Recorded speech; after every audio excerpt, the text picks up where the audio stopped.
welcome to the podcast. My name is Stephanie Marie, and today I have the absolute joy of welcoming Dr. Sue Maxam, but we call her Sunny Sue.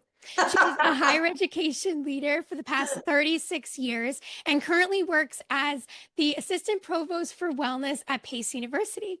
Hi, Sue. Welcome to Hello. the podcast. I'm so excited to be here. Thanks for inviting me, Stephanie. Thank you so much for coming. So let's jump right in. Sue, you have been an incredible mentor to me for the past 4 years. And I remember distinctly one of the first things you said to me was that you have a very deep sense of mission and you feel that your mission has guided you even through challenging times. How do you stay grounded in your mission? And how can you help other people to remind of their mission? Okay, so my mission is to be the change that I want to see in the world. And that's on my signature line. It's in virtually every conversation I have with every single person I meet. And I've always wanted to be the change since I was a child. I have this probably over empathy for animals, worms, insects, birds, rescue dogs, you name it.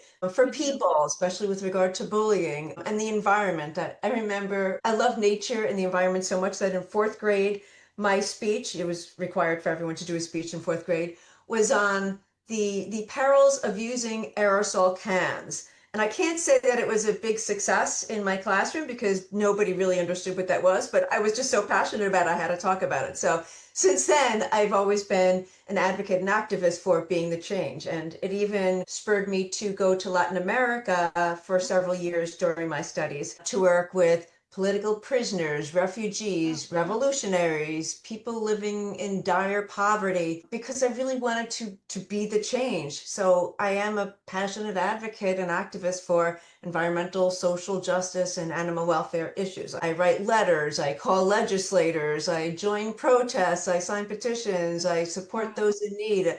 I even wound up in prison for 2 weeks in El Salvador at one point Oh for my goodness. protesting against the government because it was so repressive against the people. Yeah. Does my anxiety reach stratospheric heights? Of course, but I do everything I can within my control, hoping, because I'm always filled with hope, that it makes a difference. And I try not to let things consume me that I don't have control over. But I'm always hoping that there will be a ripple effect with my activism. Wow, that's incredible. I did not know that you shared. Wow. And what I've witnessed is how you go above and beyond for every person that you meet.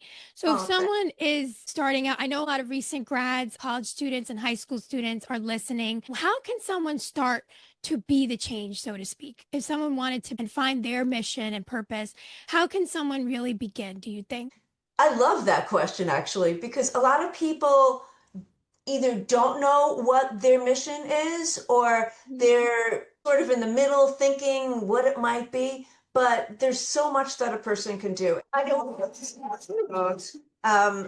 people to think that they're behind in terms of funding their mission. They are becoming. So, like, the Yes. world is obsessed with social media and perfection, and it's so easy to feel like you're falling short. But growth isn't linear. It's like a path, a winding path with lots of offshoots and detours and doubts. But to find your passion, I would say reflect on what energizes you. So, what activities make you lose track of time? What problems do you feel drawn to solving? What are your core values? Is it kindness, curiosity, justice, creativity, respect, diversity, whatever it is? Think about your core values. And there are lots of free assessments on the web that you can find and figure that out. Or they can contact me and I can help them. Um, Notice your impact. When a person says to you, hey, you made my day by doing blah, blah, blah, or what do people thank you for? Things like that. And then, write down what you think your purpose is. And it may change over time. Mine happened to stay the same, but maybe it's something like to grow, to give. And it can be really simple and it can change over time. But usually, if it's values focused, it really doesn't change that much. Those are just a couple of the things that I'm thinking of. That's incredible, Sue. And particularly one thing that you've worked very, very hard is you've been on the front lines of really witnessing student mental health and really helping students through mental health challenges and crises. I want to ask you how the student well-being landscape has shifted in the past few years, and what are the most urgent student Ooh. needs that you're noticing? Those are good questions. I would say that the student well-being landscape has undergone profound transformation in the past few years. So it's being shaped by global disruptions, evolving societal expectations, and a growing recognition of mental health as being central to academic success. So in terms of, the key shifts in urgent needs, I'd say there's a post-pandemic prioritization. The COVID-19 pandemic acted as a catalyst. It exposed and intensified mental health challenges, and schools and universities have since then placed greater emphasis on emotional support, on trauma-informed teaching, and flexible learning environments. The landscape has also shifted because now there's more whole school approaches. It used to just be, oh, you're having some mental health challenges, go to the counseling center. And now there's so much more. It's much more robust. I'd say there's an increased mental health awareness. There's also less of a stigma surrounding Mhm. mental health, which makes me so happy. Students seem to be more apt to talk openly about it. And I've seen that in my classes as well as in my individual advising sessions. And institutions are also responding with expanded counseling services, peer support networks, digital mental health tools, programs, services, and resources that relate to mental health awareness and tools that students can use in order to promote proactively their own mental health and well-being.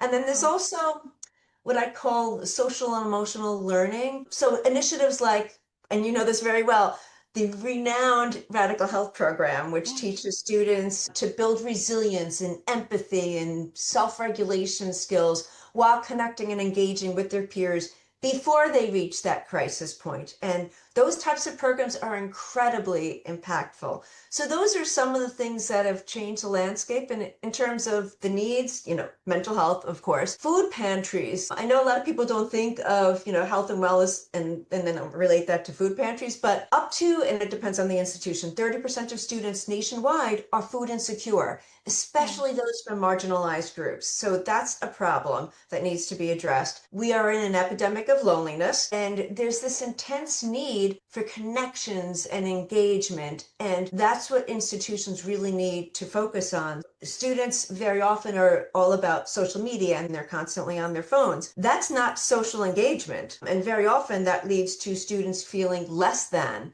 So the more institutions can find ways to in person connect and engage with students to address that epidemic of loneliness, that's going to make a huge difference. But also, students need to feel like they're in a safe and inclusive environment that reflects their identities and their values. So those are some of the main needs that I have seen over the past few years. Yes. And one of the things that I really enjoyed partaking in with you was the anti-loneliness campaign where we did kindness against loneliness. That was so Yes. enjoyable. Where, as you mentioned, it is a worldwide epidemic. It was declared Yes. by the U.S. Surgeon General at the time, Dr. Vivek Murthy, declared a loneliness epidemic, and especially among young adults aged, I think, 18 to 30.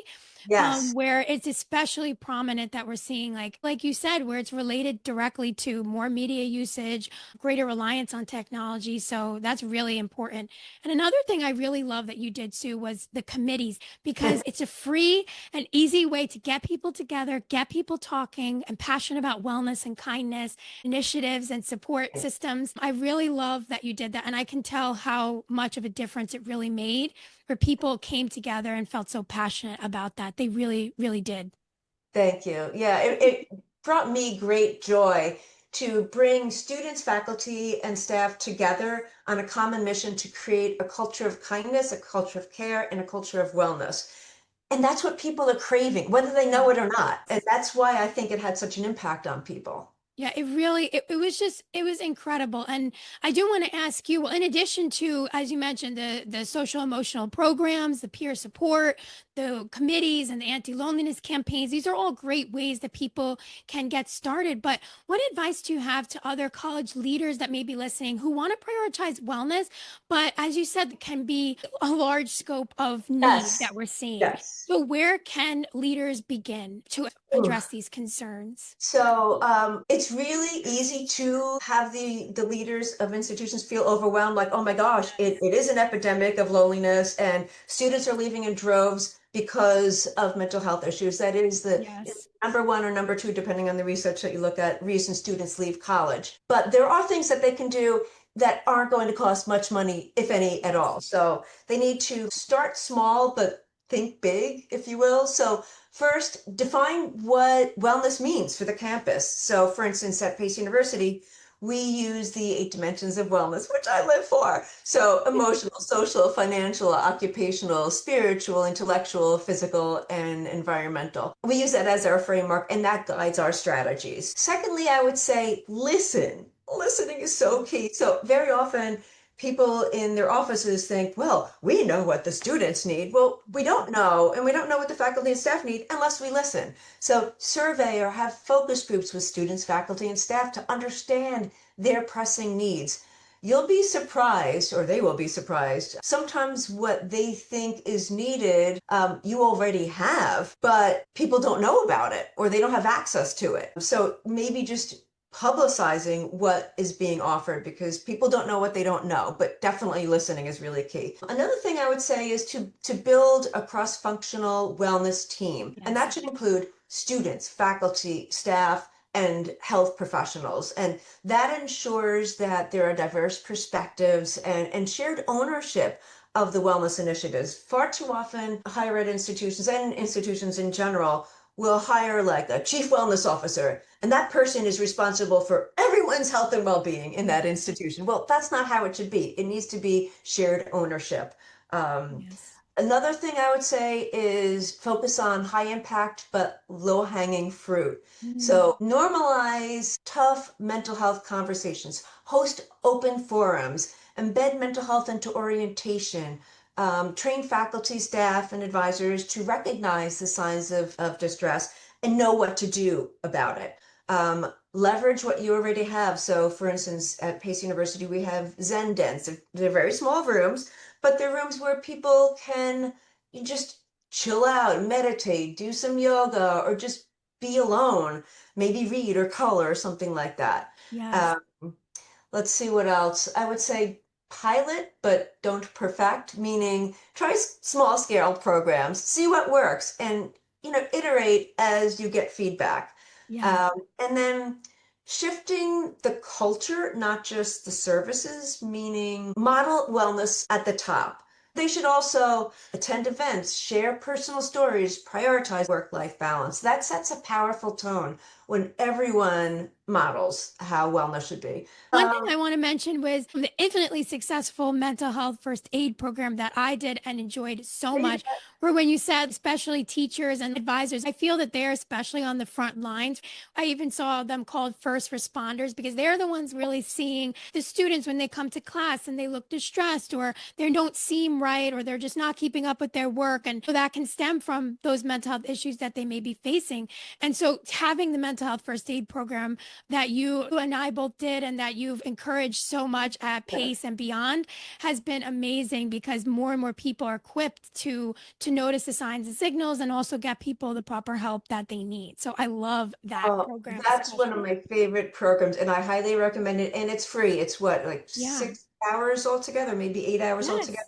Yes. And it literally can and does save lives. Again, it's free. You just have to look up where they're offering it and be affiliated with the Yes. institution that's offering it. But oh my gosh, it's amazing.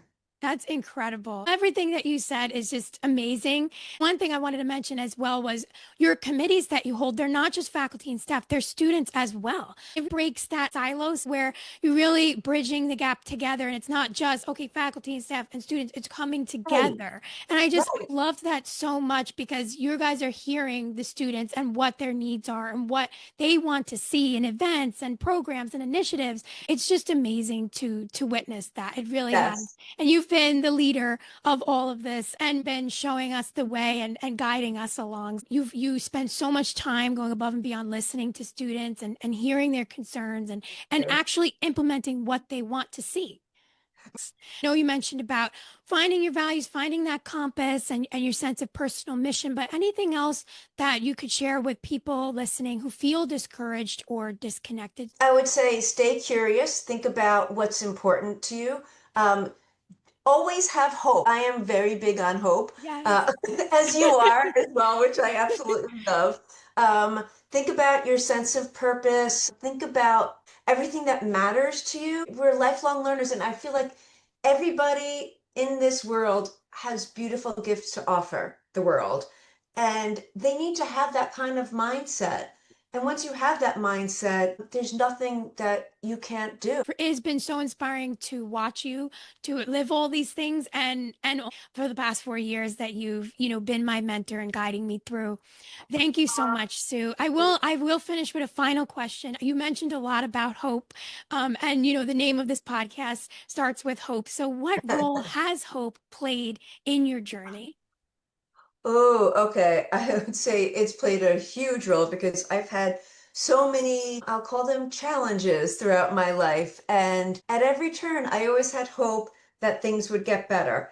And Yes. like if you look at the world now and our nation and even higher ed in general, there's a lot to be distressed about.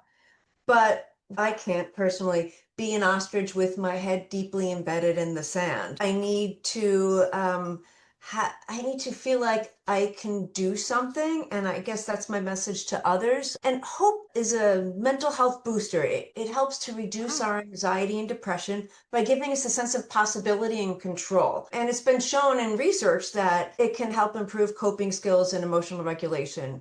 It's also like this motivation engine. It fuels our goal setting and our perseverance.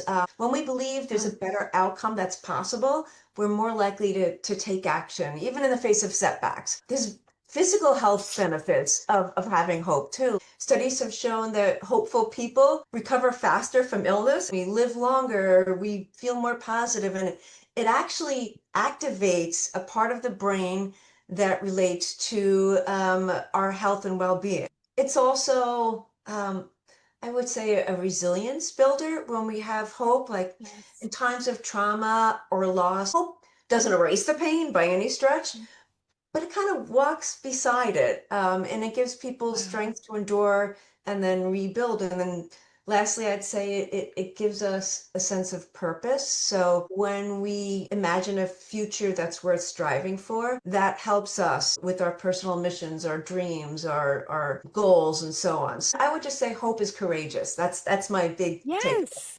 Oh my Hope goodness, that's is, amazing. yeah, hope takes courage. It's so much easier to put our head in the sand, Yes. but it's courageous to have hope and to move forward and do something. Wow, hope is courageous. Thank you so much for sharing your wisdom with me and all those you meet. It has been amazing to be your mentee in life. And thank you so much for taking the time with me today. And I just want to share your story with everybody because you're just Thank you so truly much. incredible. So thank you so much to all those who are listening as well. And stay tuned for the next episode next week. Thank you, Bye. Stephanie. Bye bye.